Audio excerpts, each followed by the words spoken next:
Hello and welcome to the TGH College Hardwood Podcast. I am Joe. With me is Greg, as always. Greg, we had another great week of basketball, a lot of big games. How are you doing? Well, if I had a nickel for every time my dishwasher had flooded into our kitchen, I'd have two nickels, but that's not a lot, but it's weird that it's happened twice now. So, Yeah, this show is actually just to lift the vibes of Greg. He's going through his little crisis there. We're gonna try to lift his spirits through talking about college basketball. Greg, we mentioned that there were still some good games last week, but kind of a slighter slate. This week is upcoming week is kind of pretty slight as well. If you kind of look at just comparatively, it's not bad. Saturday looks good. Yeah, It's there's been just the middle of the week is. Yeah, you got to consider how many good games we've seen already. Like, if this is a normal year, this is a very good week, but this has not been a normal year in terms of how many big games we've seen. And obviously, we're going to get to the little holiday break here soon, so that will make it so it's even harder to have good games. Um, Greg, let's start it off with our week in review. And then after the week in review, we can go into teams we want to eliminate from the national championship game, or excuse me, the national championship hunt, I guess we could say, and we'll go from there. But let's start it off with our quick hitters, Greg. Michigan was able to beat Villanova last Tuesday, and also you wanted to say something about Omar Wilkerson having just an insane game on Tuesday as well. Yeah, Michigan is good. 5 stars, no notes. Um, Continue to just march right along, beating Nova by 18. Um, and then Lamar Wilkerson, I feel like we at least got to touch on him. 44 points. I believe it was 10 of 15 from behind the arc. So Indiana school record for threes in a game. So felt like that was noteworthy. They disposed of Penn State. Um, and then they got taken later in the week, but we'll get to that. Yes, we will. Let's start it off with our first big time matchup that we're going to recap here, Greg. Florida and UConn. This was the Jimmy V Classic neutral site game. There, we had UConn winning 77 to 73. Uh, Kind of a couple things to note before we kind of dive into the deeper conversation, Greg. Silas Demery and Malachi Smith are more splitting the point guard duties now for UConn. It was kind of an even split minutes wise. I think that's a lot because of Malachi Smith's passing ability. He had 9 assists in this game. Solo Ball had 19 points. Wasn't the most efficient day, but they need someone to shoot the ball from the perimeter like he does and just honestly get shots up and be the go to guy. And he's doing that for them. For the Florida side, they keep on losing a lot of these games, and they're at least starting to lose a little bit closer in some of these games to the bigger teams. They've had a tough schedule. Wasn't the most impressive showing for Xavier Lee. 19 points though on 5 of 14 shooting 1 of 7 for threes. If they can get him activated, even if it is a little bit more inefficient, that could be the key to them turning their season around and even being kind of starting to live up to the potential we thought they might have at the start of the year. But that's still a big if. Yeah, we've already had the broken record with, hey, there's no guard depth. And it kind of stinks that you know they maybe are just like one guard away from being a pretty complete team.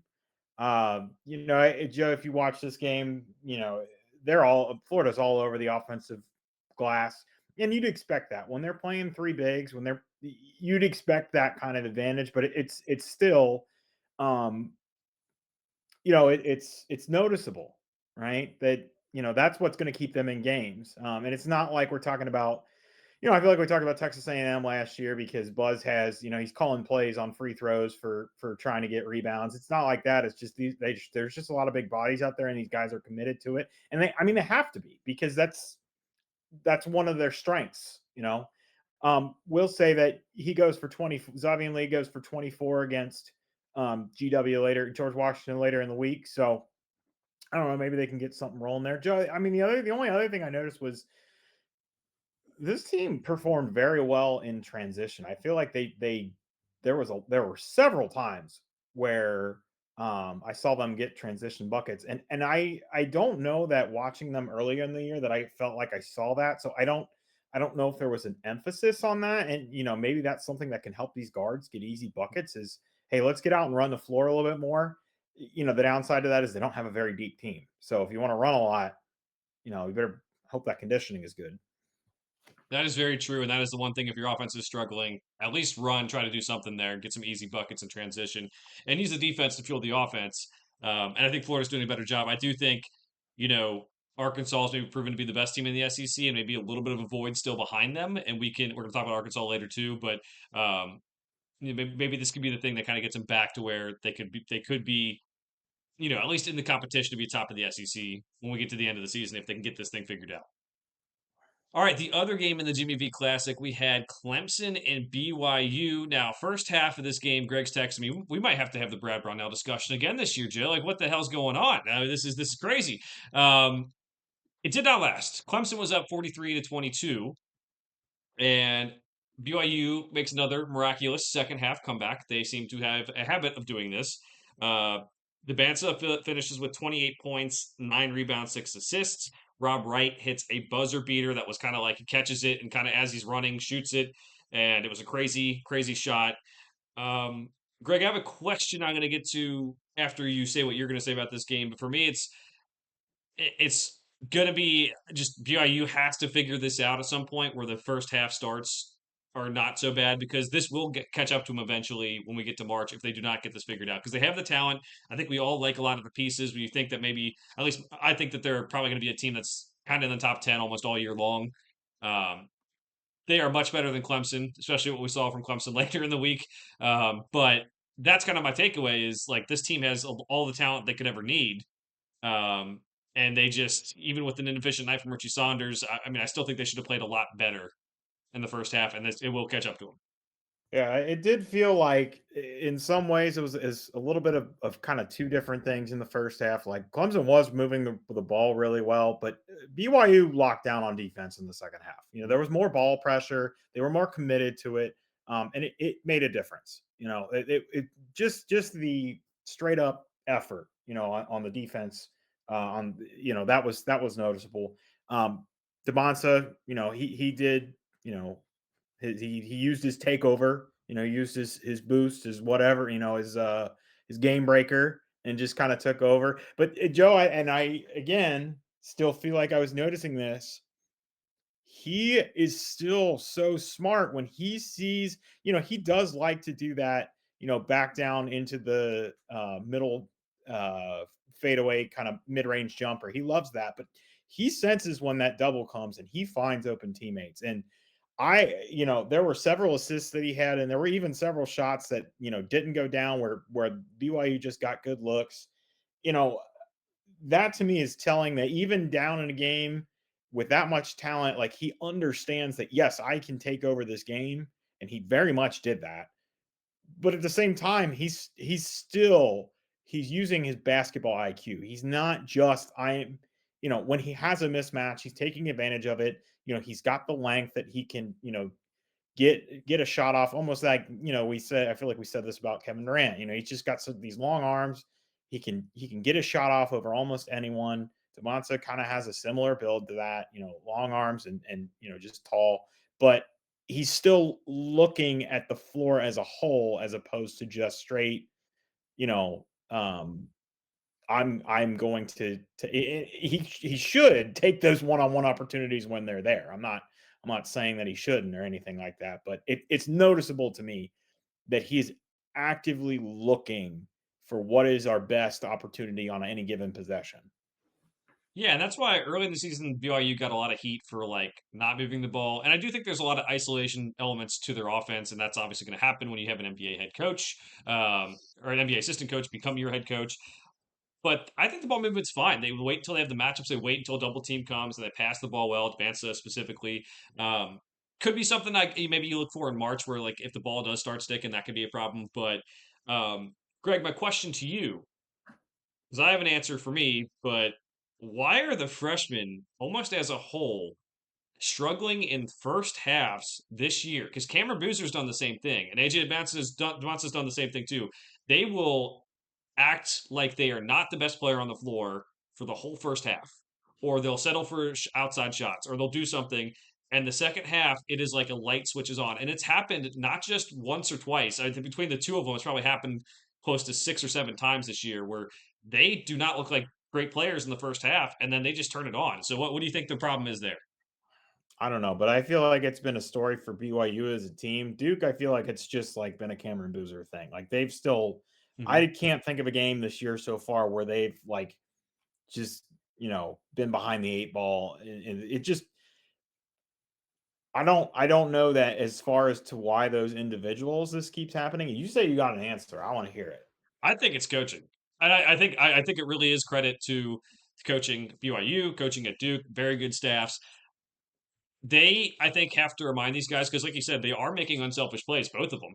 That your job is to help your teammates, but not so much that that's going to be like you're not scoring. The best thing that you can do is attack the rim and pass the ball after your attack, or finish at the rim, or score on the post. For Booster specifically, a lot of times he will settle for mid range or long jumpers first half, and the second half it's like, all right, dude, get to the basket. What are we doing here? So I'm going to say coaching is the reason. I don't know. I don't have an answer to why they play so passively, maybe, or not to their strengths in the first half. But that is, again, something that, like I said, with BYU as a team, it will catch up to them eventually. And if you're BYU, a lot of it is tied to DeBansta.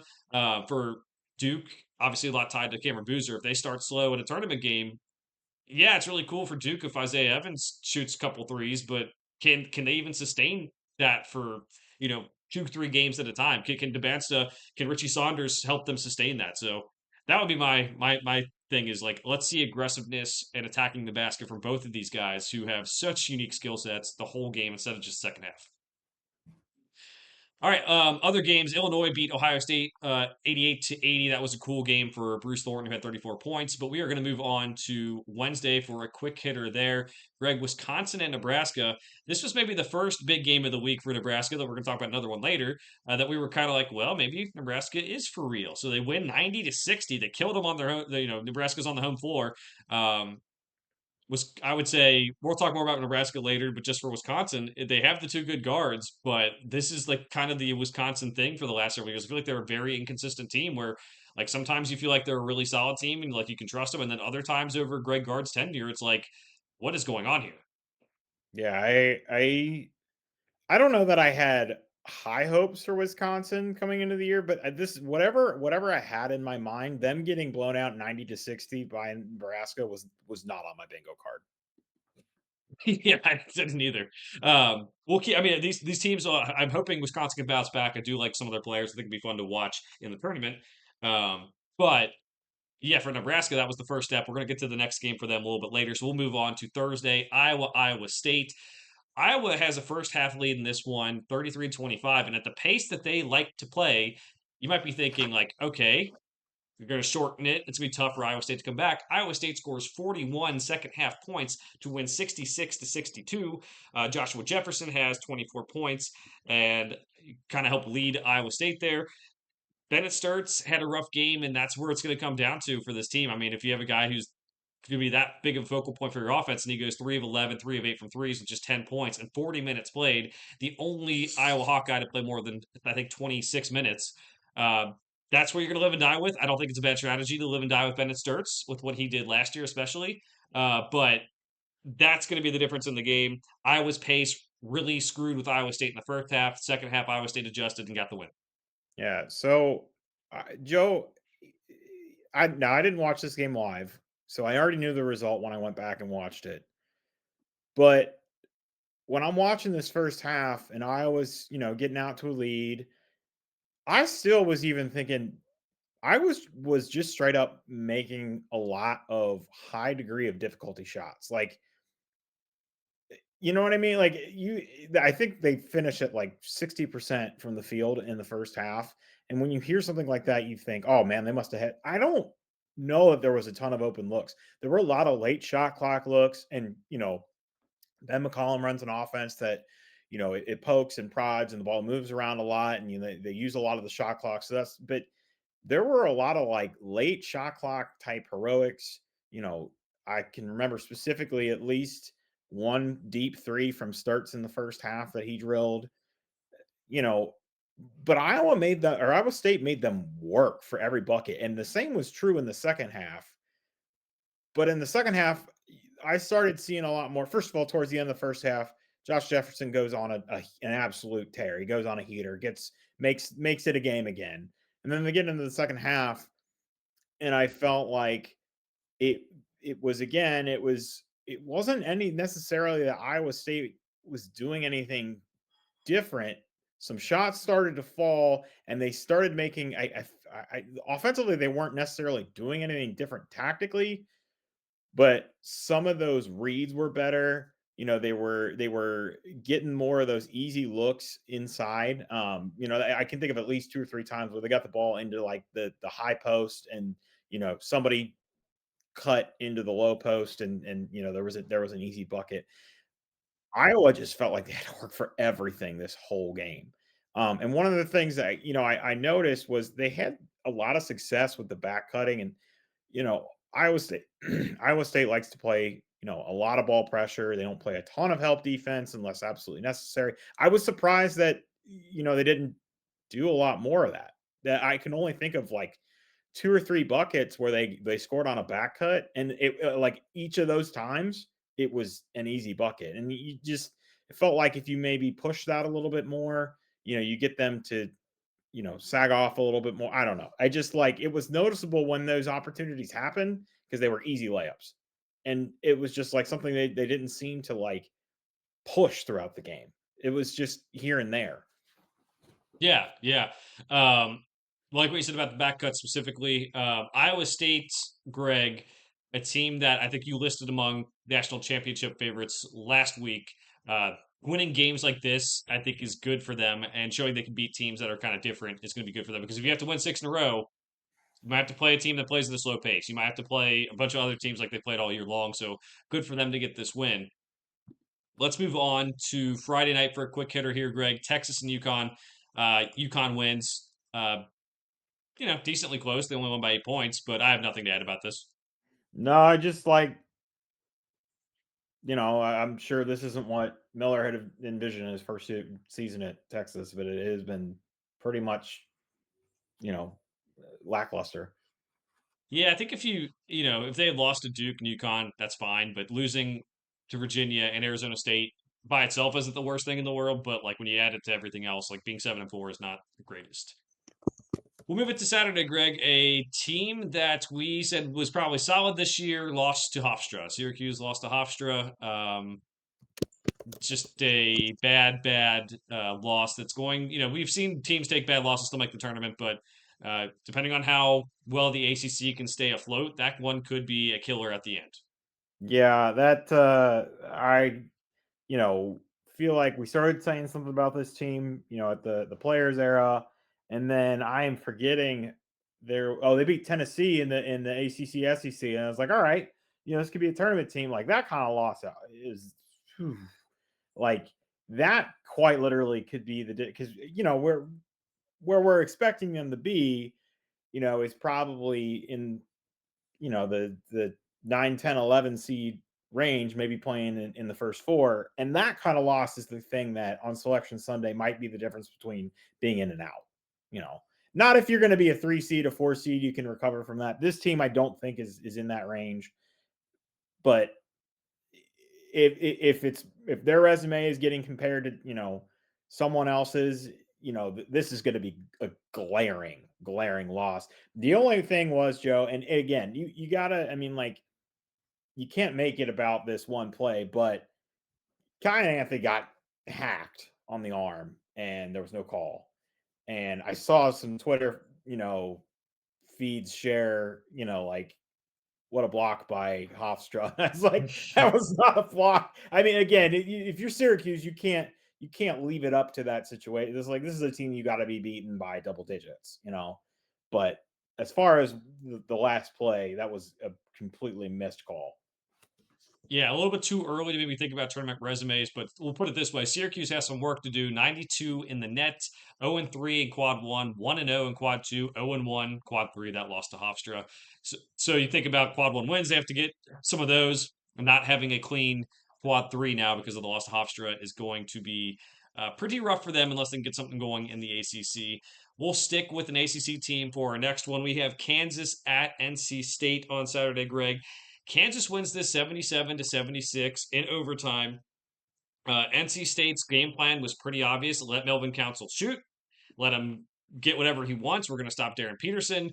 Well, Melvin Council scored 36 points, 13 of 27 from the floor, 9 of 15 from three. And Darren Peterson did come along a little bit more in the second half, 17 points. But it was really just Melvin Council going off. And if he can start playing more like that, this ceiling for the Kansas team is going to be great. And maybe there's a blessing in disguise for losing Darren Peterson for a little bit of time because it gave Melvin Council some assertiveness that maybe wasn't there before. Um, just inefficient shots is what I noticed the most for NC State. The offense is clearly not where they want it to be. They shot 38% from the floor, 26 from deep. That's just not going to get the job done. I think they have a lot of interesting parts that could come together by the end of the year, but that offense is just clearly not there right now. I want to know how you feel about the end of the game, get the ball across half court and call timeout so we have the side out. What are your thoughts on that? Because we saw, I think BYU did it too. And like I would understand, Kevin Young is used to that, NBA coach, you want that. To me, I felt like they may have had a cleaner look than they got if they'd have just put the shot up, even though it was deeper, when he came across half court. And I felt like that in the BYU game too. And it obviously worked out for BYU over Clemson, but I don't know. I just like going to this side out and giving yourself, when you limit yourself, like now Kansas knows it's pretty much touch and shoot.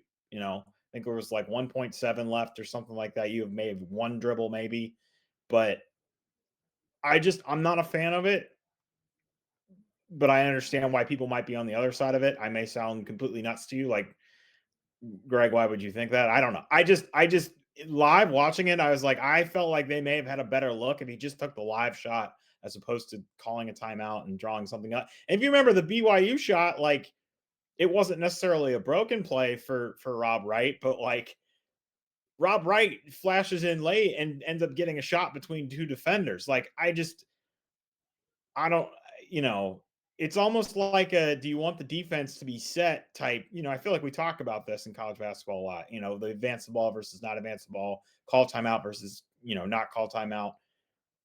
I just, I'm not a fan of it. I didn't like, how it turned out in both of these situations. Obviously, can't argue with the ball going in the hoop for Rob Wright, but I don't know that that was the highest quality shot. I don't know. What are your thoughts? I would rather have the shot that NC State got rather than the half quarter they were going to have to take. So I don't know.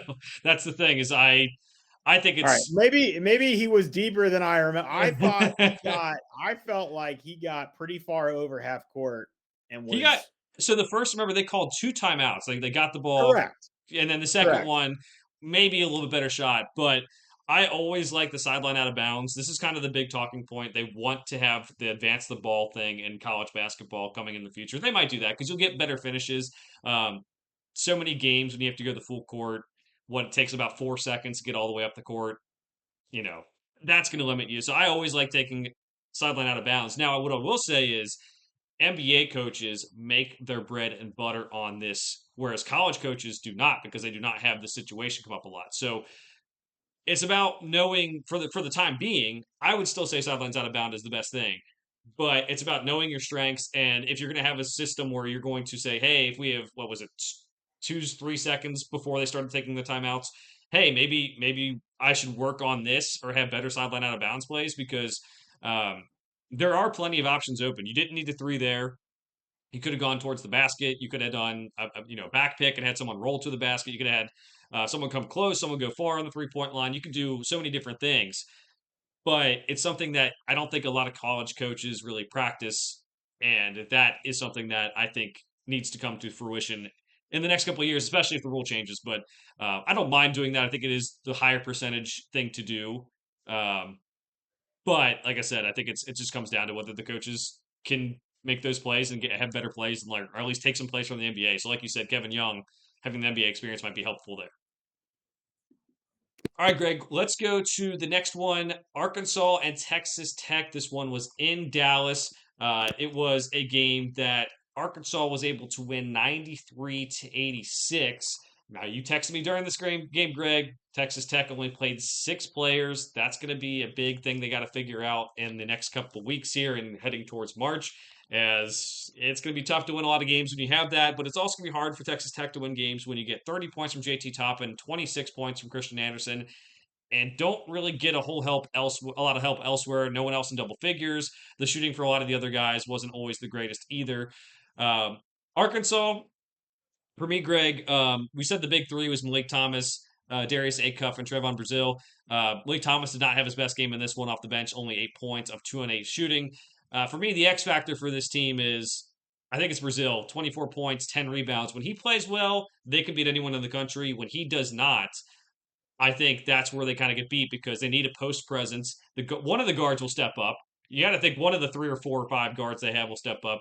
But when Brazil doesn't play well, they don't get a lot of offense from Pringle. It's kind of a tough situation. So X factor is him. He played well in this one. Arkansas was able to win. Big win for them again. Probably the best team in the SEC. Yeah, the only I don't really have anything to add to that. I mean, 3 guys over 20 points, take that any day of the week. Um, I feel like I want to talk about big picture SEC stuff because I feel like you were on the nose with this before I was.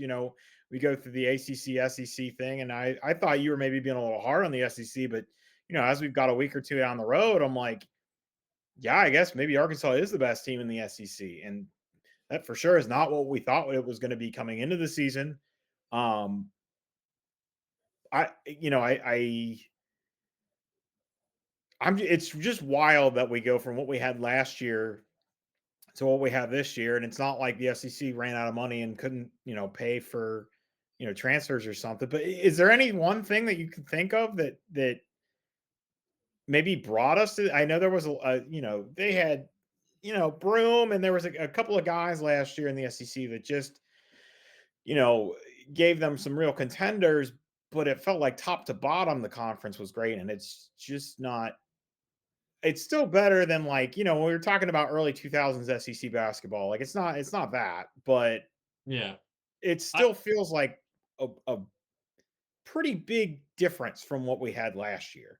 Right. And quick shout out to Vanderbilt, still undefeated, but just not really tested. SMU, St. Mary's, VCU, some of their best wins. For me, I think it's a lot of roster construction. Like, so Kentucky, we've talked about their roster construction. We'll get to Kentucky more here later. Alabama wanting to be the 3 point shooting team, but not necessarily having all the 3 point shooters that maybe they've had in the past. Uh, Auburn coaching change, but also roster construction. Kind of I think it's a little bit there, and chemistry issue for them too. I think, uh, and I think that's kind of what it comes down to. Is like even Tennessee we talked about, Greg. It was like, oh, you got Jacoby Gillespie and you got Nate Ament. That's a great start for a team, but what else do you have a third guy? So I think it was a great year last year, and I think a lot of the coaches in this league needed to focus more on roster construction, chemistry, how are the pieces going to fit together, instead of just trying to get the top rated guys in the transfer portal. I think that was a big thing for Kentucky, but I think it's a theme throughout the league too. Like lots of good starts to the teams. Maybe they'll get to the end of the year and it's like, oh, they put it all together. There were so many teams with so many new pieces. Um, but that to me was the biggest thing. I don't know. I don't know how you feel. I think the ACC stepping up has been huge. I think the Big 12 kind of staying steady and coming back up has been good. But for me, it's more just like I think a lot of these teams had big budgets and they had a lot of resources. Why did they all do things the way that they did? Why didn't Florida go get another guard? Why didn't Kentucky go get some more shooters? Why didn't Tennessee get that third guy? Like it's not like they don't have enough money to do this, right? So that to me is like I don't know if there's like one specific thing I can say like that all the other than roster construction that all the teams can do better, but that's kind of what I came away with. I don't know if you had a different thought though. No, I do feel like I've heard the best available versus team need or fit conversation elsewhere. I mean, that's probably a good point because and I don't want to get too much into Kentucky, but I feel like that's been a point with Kentucky. Obviously they got to win this weekend, but is like, did these pieces actually fit? Like, there were a lot of guys that they got in. We're like, oh, that's and they've been ravaged by injuries, but just using them as a case study, I feel like I've heard that conversation several other places in the SEC. Now that I think about it, Yeah, I think so. We'll also say for this game specifically, Greg, Arkansas shot 53% from three, 10 of 19. John Calipari's team is they shoot that many threes and make that many threes, they ain't losing. They don't lose many games when they do that. So if they have the athleticism and they can shoot like that, that's good. That's again one of their things where maybe they need an extra shooter too. So that's something to watch for Arkansas. Maybe going from good to elite. If they want to be elite, maybe they need someone to step up as a consistent shooter. Even though the shooting in this game was pretty good. All right, so next one up, Greg, we have Nebraska and Illinois. What a finish. If you have not heard the call by the local radio guy, definitely worth listening to. The game announcers were fine, but that guy was on fire with his call. They win 83-80. Jamarcus Lawrence has a buzzer beater to win it at the 83-80 score. Price Sanford had the big game, 32 points, 6 of 11 from three. This is going to be like a team that I think we start to take more seriously. We'll see if they hold up. There's a lot to like about this team. Illinois, on the other hand, we have Brett Underwood throwing players under the bus. We have possibly some defensive issues. I mean, letting them shoot 46% from three. That's going to be something I think, and especially post presence too, I think could be an issue. So, Greg, thoughts? I mean, it's been a fun week for Nebraska. Am I gonna have to learn how to pronounce Butte, Burke? I don't even want to try it, dude. And I know this is the thing. I know I've heard the guy's Mm-hmm. name said out loud several times. I still can't get it. I know Rothstein tweeted his name a bunch of times last year, and I look at the name and it still gives me issues. The only thing I want to add, getting Rank Mass back for this team is a big deal. I feel like maybe that's why, I feel like they were decent last year. Not this good, but you know, it was 2 years ago that they made the tournament, correct? And Mass was on that team, right? He just missed all of Mm-hmm. that. So like, I guess when you think about it, Jamarcus Lawrence boomerang transfer comes back. The younger Sanford's there. Okay. Um, it stinks that they lost Connor Essegian. I mean, it just feels weird, you know, to it just seeing Nebraska basketball be good. It feels weird, but like they've got a coach that's done it. They've got Fred Hoiberg, like it seems like, this is a program that's headed in the right direction from where they've been historically. I'm sure you and I both, well, I know you know this, but the people out there may not know it, but Nebraska's never won they've never won a tournament game in school history. So, um, Joe, I actually heard this today. Do you know who they lost to? They were a 3 seed once in the NCAA tournament. It's the best seed they were as a school. I think the best seed they were before that was like the 6 seed. You know who they lost to? It I do not know. was Xavier and Pete Gillen was who they Oh lost boy. to. So they you go in as 3 seed, you probably expect to win that game, but Yeah, ran into the Musketeers. there you go. One thing for Greg here that I think is impressive too. I think in the past we haven't seen Nebraska play these big non-conference games or win some of these big non-conference games. This could like even if they take a dive in Big Ten play, say like their defense gets attacked or something. I think there is room for that to happen to this team. They played Oklahoma non-conference. They beat them. New Mexico. I mean, Mountain West is team maybe not the best this year, but like that's still good scheduling. Kansas State, but Big 12 team, bottom of Big 12. This is still Nebraska we're talking about. They beat Creighton, and now they go into Big 10 play. These two wins with Wisconsin and Illinois. Yeah, we're not at Christmas, but their resume has gotten to the point where because they didn't play a ton of cupcakes in the non-conference, they can take a couple hits and in conference play. So I'm not saying they're definitely in the tournament. I'm not saying they're definitely out of the tournament based on what's going to happen. But Not just that, Joe. This Illinois one is going to hold water. Like yeah, this is going to be at Illinois. I mean, it's not going to be one of the best wins in the sport this year, but it's going to it's going to stand out. I think that we both think this Illinois team is good. Not a game we thought they'd lose at home. We both picked Illinois. This was the only game I got wrong last week. I texted hmm Joe. I had no idea that was literally the only game I picked wrong until I looked this afternoon. So thanks to Marcus Lawrence for hitting that shot yeah, and stealing my perfect week from me. But I mean, this win alone is, you can stake your season on a win like this. This is on the road. Yeah, I mean, it's going to be huge for them down the stretch. But yeah, we'll see how Nebraska does. We'll see if they maybe need like another win to really prove that they're like, we know that they're solid now. Let's see if they get that win and like maybe can push themselves up into like a team that we can believe can maybe win the Big Ten, do something like that. So Big Ten has been a very good conference this year, and that's also a reason why the SEC has been kind of down. There's just so many teams that are in different conferences playing well. Greg, you said that you got all the picks right last week, besides this one.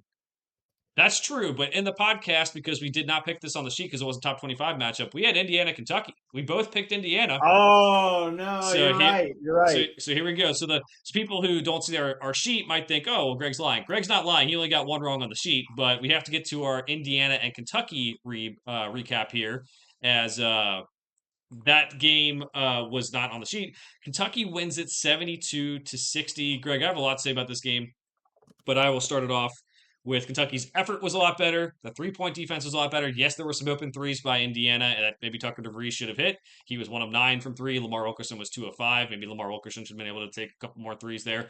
They had better effort from Brandon Garrison, who looked like a completely different player. They shortened the rotation. Jalen Lowe being back opened up a whole hell of a lot for everyone on offense. And Mo Diabate's strength and power just like really added an element to this team that I think they didn't have when he wasn't healthy. 14 points, 12 rebounds, and 5 steals. He did not attempt a three, which is huge because that has been a problem. They've had guys who they played a lot. Colin Chandler has been a star this year, but he didn't play well. They pulled him. He 1 of 7 shooting. He doesn't provide the best defense. So at least different times this year hasn't provided the best defense. Pull him out of the game. I was very impressed with every facet of this, all while admitting I know Indiana did not play that well this game, and a lot of it is on them as well and their roster construction. But this is the first, Greg. This is the first team that has any sort of pulse that Kentucky has beat. So very big win for them, even if it isn't going to be like a resume huge win. I was curious and I was trying to find it. Do you know when the last time these two teams played and neither of them was ranked? No. I know that obviously they used to play a lot more in this rivalry. I'm looking through some lists, and every list I'm looking at doesn't have rankings, and obviously that doesn't mean much. It feels like it speaks to where these programs have been, since. I mean, think about where they were when so they played after the Christian Watford game and whatnot. I think they played in March once, right? In I think like 15 or 16 at one point. And I think they played one other game. But like you just think about where both of those programs were versus where they are now, and it's just been a lot of kind of, I don't want to say complete downhill for Indiana, but they've just kind of been stagnant for quite a while, and Kentucky had some rises and some falls and whatnot, but I don't know. That's the bigger thing to me is just kind of looking at like where these programs are now and where they're going. We're hitting kind of the first Mark Pope, um, crisis time. Thank goodness they got this win because I would have, had to drive to Tip City to see my brother-in-law Cameron and make sure that he was okay, because if they lose this game, like it's like, I know you said earlier it's too early to talk about tournament resumes, but it would not be too early for me to talk about, if they lost this game, it would not be too early for me to talk about are they making the tournament or not. I really would. I would have been able to have, or I would have been okay having that conversation. So good on them for getting this done. It keeps them out of panic mode. I am still not like, I know we're a week and a half removed from Indiana being ranked in the top 25, but that felt kind of like just like they hadn't really lost.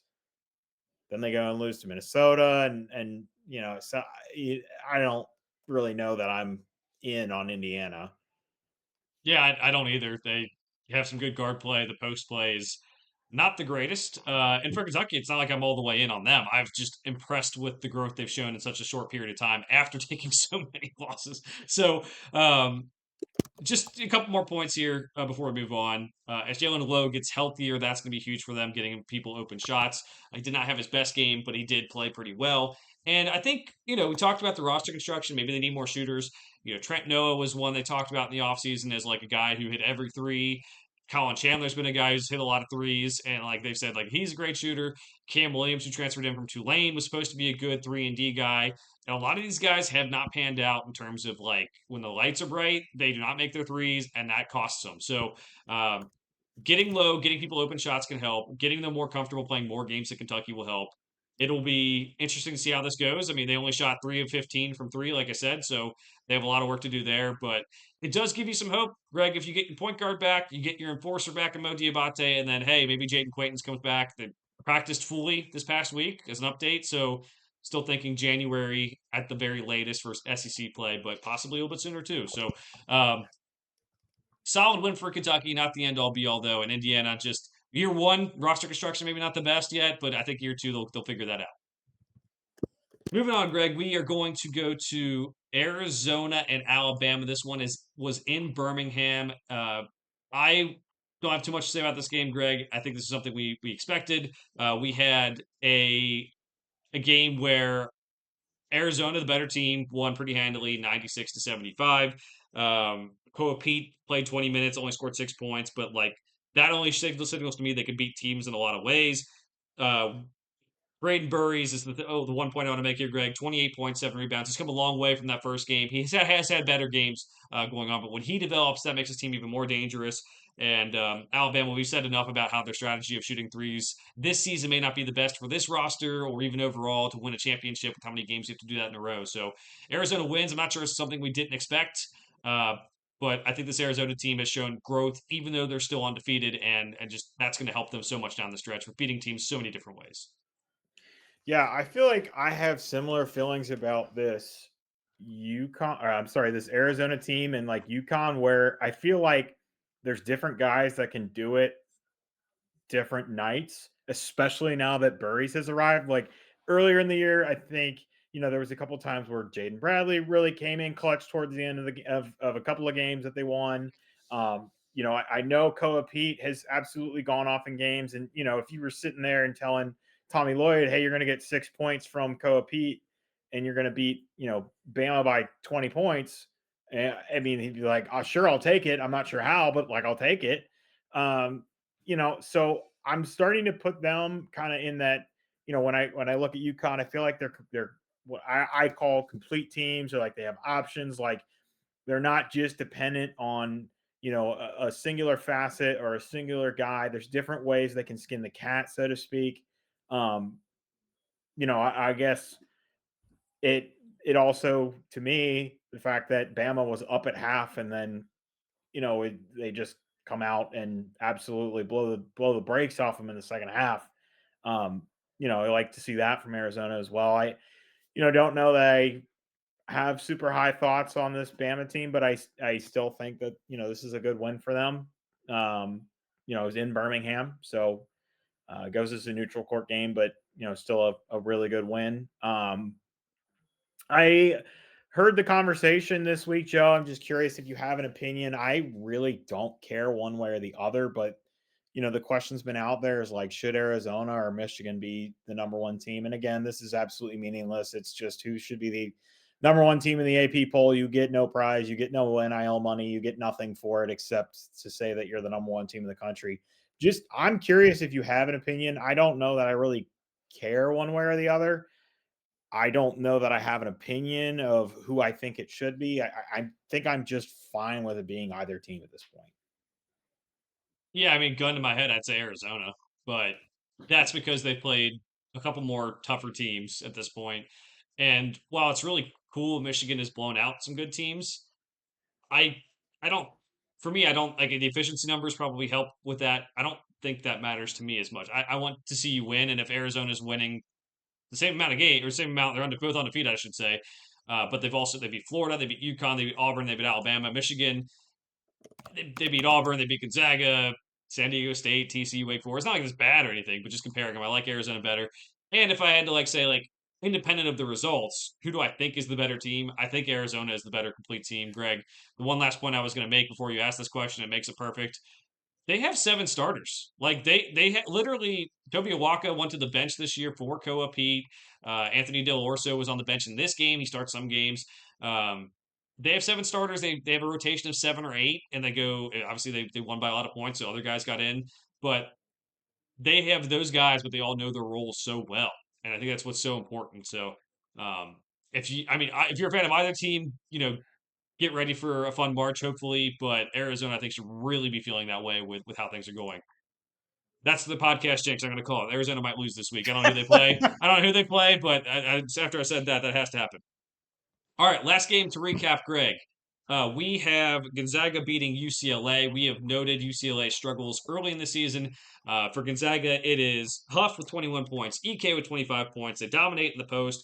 Donovan Dent did have 12 points and 10 assists. I love the change up he's had there. Didn't settle for a lot of threes, as he's talked about last week. Greg, he only was at 7.7% from three, but he was trying to set up his teammates more. UCLA has a long way to go. The only other thing I have to say about this game, Greg, because I think the better team won by about the margin we thought, 10, 15 or something like that. Mick Cronin was mad about this game tipping off at 8:30 Western time. I don't. This guy's just going to complain about everything. Like, what the hell? You playing in prime? Oh, my dad can't stay. It really sucks that your dad can't stay up to watch the game. We're the ones living on the East Coast. It's 11:30. I'm trying to watch this game. Like, dude, shut up. God, you live in LA. You're playing a high profile game, and for your market, it's in prime time. For our market, it's past prime time. I get that it's not ideal, but geez, Louise, dude, all you do is complain and bitch about your players. I hate to be on a Mick Cronin rant right now when Gonzaga won the game, but it's like I don't know if you saw that, Greg. I was just sitting there like, dude, what do you? Every single thing you do is you complain. Last year we talked about how he complained that he had to travel for UCLA being in the Big Ten. Like, dude, you knew what you were signing up for. What are you talking about here? Yeah, Mick Cronin likes to complain. We know and love him for the sound bites that he gives us. I don't know why this is unexpected from him. Joe, I have a much bigger point that I would like to discuss. Oh boy. And an update. Uh, Gonzaga's history page with UCLA still missing one game. They still show an 8-2 record against UCLA, and their basketball history page, UCLA's shows a 3-8 record, meaning they have one more win. When I looked at this last year, it was the 2006 Sweet 16 matchup that was missing. So, called them out on Twitter last year. They did nothing. This seems like every time these two teams play, this is just. I'm surprised they're not bringing this up on the broadcast. I mean, this is a big deal that you just got one school who's actually been the better of the two in this rivalry, just ignoring one of the losses.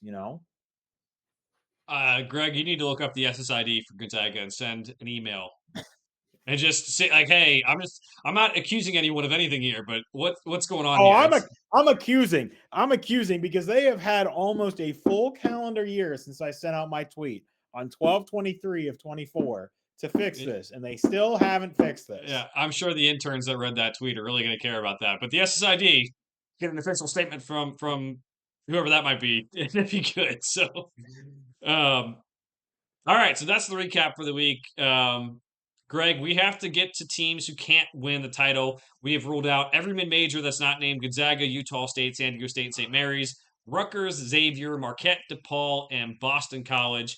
I have a big urge to rule out Syracuse because you just can't lose the Hofstra and win it all. But there are some teams that are a little bit worse than them that we should probably rule out first. Greg, do you have any teams? It can be one or two this week. It doesn't have to be a lot, but do you have any teams that you don't think are going to win the title here?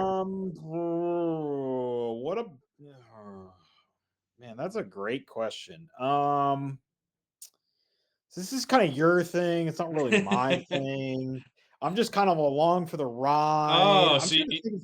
so you don't want to have any punishments at the end of the year. That's what it sounds like. Yeah. I'm trying to think of if there's anyone that had something happen. We haven't rolled Pitt out yet, have we? Because I feel pretty comfortable rolling Pitt out. They didn't really have anything happen last week that makes me think about that. But I'm probably good rolling Pitt out. Oh, they lost to Hofstra last week too. Yeah, let's Yep, roll yep, let's roll yep, Pitt yep. out. Yeah, let's Well, go ahead and roll Pitt out. That's my Well, contribution to your my little no, game no, no, no, for no. you. You agreed to this. There's not my thing. Um, I'm gonna rule. It was on my short list. I'm gonna rule out the Cincinnati Bearcats. I lost to Eastern Michigan a couple Yeah. weeks ago. Again, I'll maybe try to reverse jinx them for the people of Cincinnati, even though I don't like them. But lost to Eastern Michigan a couple weeks ago. Wes Miller on the hot seat. I'm going to see them play on Wednesday against Alabama State. Free tickets if you're asking why I'm going to that game, but free tickets does a lot of things. We'll rule them out. So that's two more we'll have off the list. Greg, as we go on, there'll be less bad losses to kind of look at because these teams will be in conference play.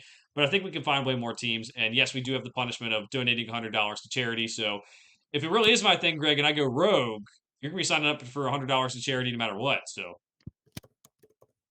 All all right. right, cool. We have those two eliminated from national championship contention. We'll be back next week to eliminate at least two more teams, if not more. And again, we're going to come up with a number, whether it's 8 to 10, maybe that can win the title at the very end, as Greg types furiously on the computer for whatever reason. All right. I'm looking at my I listen, I was one pick off on the sheet last week. And as Joe's already pointed out, I technically wasn't perfect because there was a podcast pick that I got wrong that, Kentucky and Indiana both sucked this year, so that wasn't a podcast pick. Um, Joe, you need to cheer harder for your team so that they get back into the rankings. What are we doing here? That me cheering is definitely the issue they're having right now. That's what I've always said. Let's get to our preview of this week, Greg. We're going to start it off on Tuesday.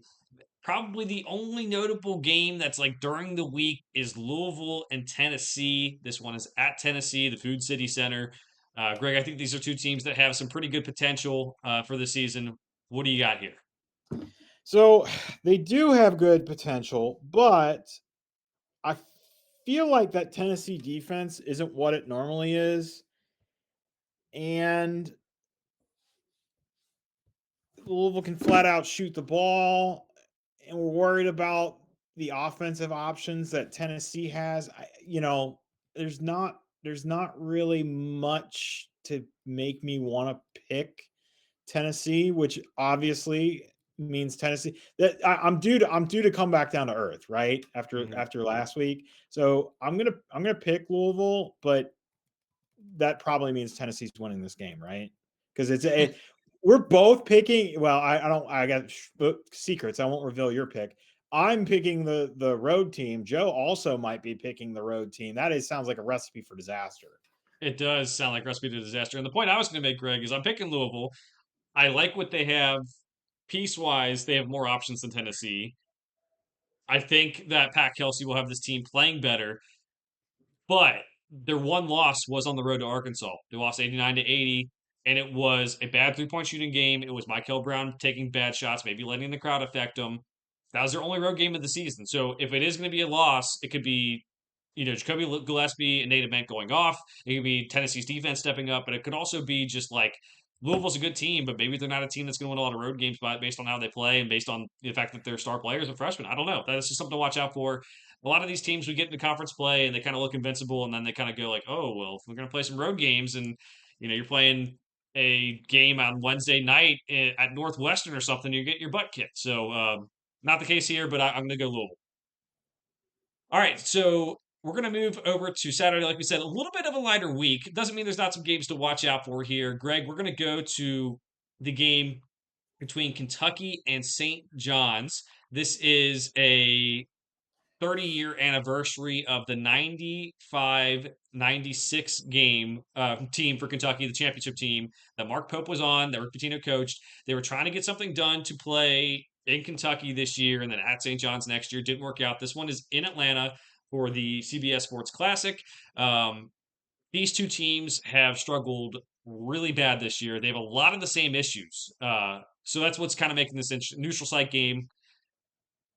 This is a very interesting game because of the two teams having these same issues. Yeah, it's the CBS Sports Classic, which so we don't have to touch on it later when I talk about other games to watch. Carolina and Ohio State is also part of that. It's a too bad, we had during Feast Week, we had some of those random games that just had titles. I would give this one the NIL underperformers of the year matchup. That's if I could name you know, this game since Joe doesn't like this joke.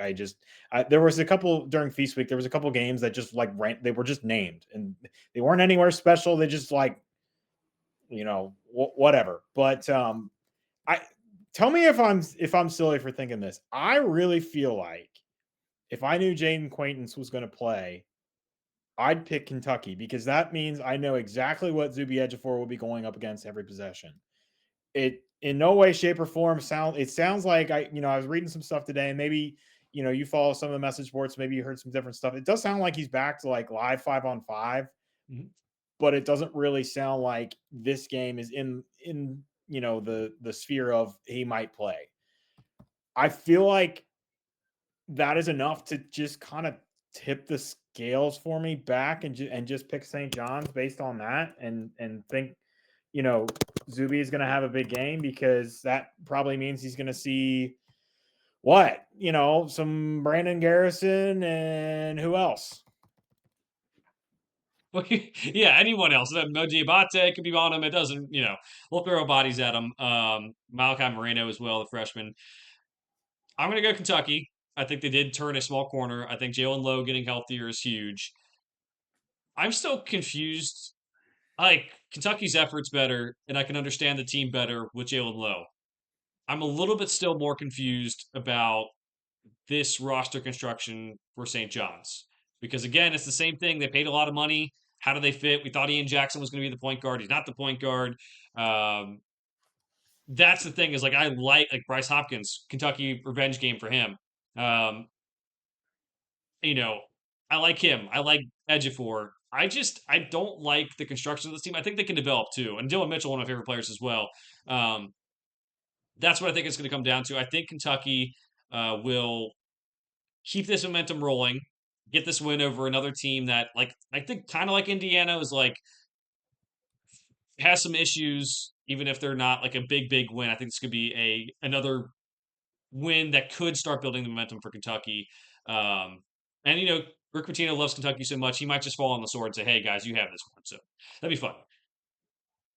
All right, Greg, let's go to the next one on the list. We're going to do the Arkansas and Houston game. This one is in New Jersey. I'm picking Houston. Arkansas had, I feel like a good little spurt over the last couple weeks here. I know this game is. I was looking at something else. I was going to say I know this game is at Arkansas because I was looking at home versus away, but it is not. You were right. You just said it. It's a neutral court, so I got to stop reading and start listening to what you're saying and paying more attention because then I wouldn't have said that out loud and we wouldn't be here. So, I feel like Houston's kind of hit the back burner on, just in terms of, just kind of being talked, you think about just talking about like top 3, 4, 5 teams that are talked about, throughout the week. I just feel like they're just not mentioned as much. And I feel like that's going to be a mistake because I think this is a really good Houston team. Got some stuff to work out. JoJo Tugler really needs to stay out of foul trouble, and going up against a super athletic team like Arkansas might give them some issues. But this is a really good Houston team, and I think not fading them, but just kind of forgetting about them is a mistake. I do too. I think because they haven't had a lot of big wins this year, Greg, I think their best win is Auburn. And they also beat Syracuse. Auburn, they beat by 1 point. That's a little concerning. Syracuse, they beat by 4. Now Syracuse has shown potential, but that's kind of concerning now. Notre Dame, they beat by 10. It's not like the sexiest thing you could see. I still love this Houston team. Defense is still there. The freshmen are coming in. Kingston Fleming's very good. And they're also sharing the ball. I like their roster construction. I'm going to say Houston. I think they're a team that, if I don't pick Arizona or Michigan, I think they're a team I could pick to win it all when it's all said and done as the team gets better. But I understand why they're on the back burner, I guess is what I'm saying. I could see how they could lose this game because they really haven't played their best basketball yet, I don't believe. But I'm going to go with them because I like the defense. They can make things tough for Arkansas to score. And I think they have the matchups. Like they're going to have guys who can guard Arkansas as very good guards and Trevon Brazile on the inside.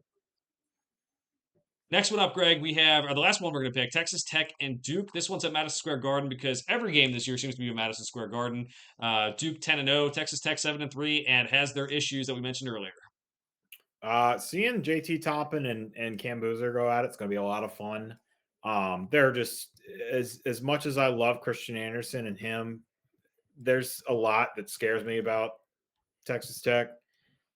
Just not enough for me to pick them to beat Duke, so I'm picking Duke.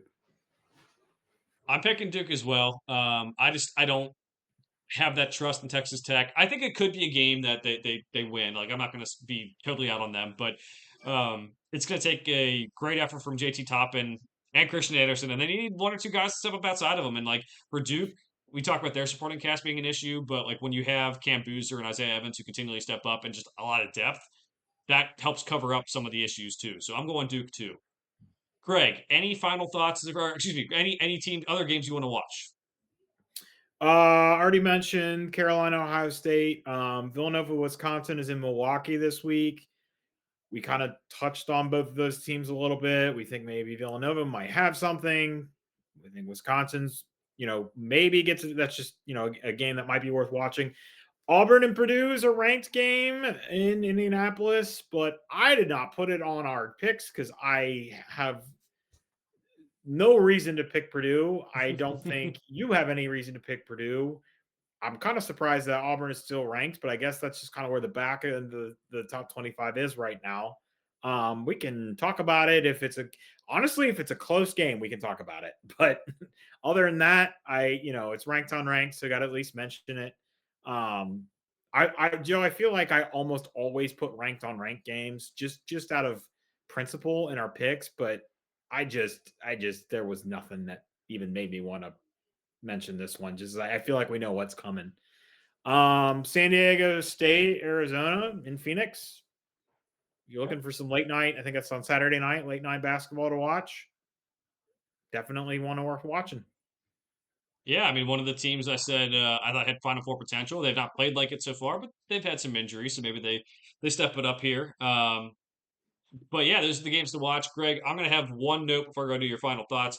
Next week, we will probably have a shorter episode due to the college basketball schedule. We'll recap these games. But in terms of next week, there are not many games that are going to be on. It's definitely almost not any worth picking. Missouri, Illinois on Monday. I had nothing on Tuesday. Just the way that the Christmas schedule hit. We'll have a little bit shorter episode. I don't know. We'll try to keep it like a half hour or something like that, and just make it so that Greg and I can spend time with our families and everything else going on. I'm sure we'll record either Sunday night or Monday, but shorter episode because of the college basketball schedule and just the holidays. And we'll be back next week. Greg, any final thoughts for this week? All right. That's my turn to remind everyone to like and subscribe wherever you get your podcast. Like and subscribe to TGH, the Game House YouTube channel. That helps us out as we move along here. For now, thanks for watching. We'll see you guys next time.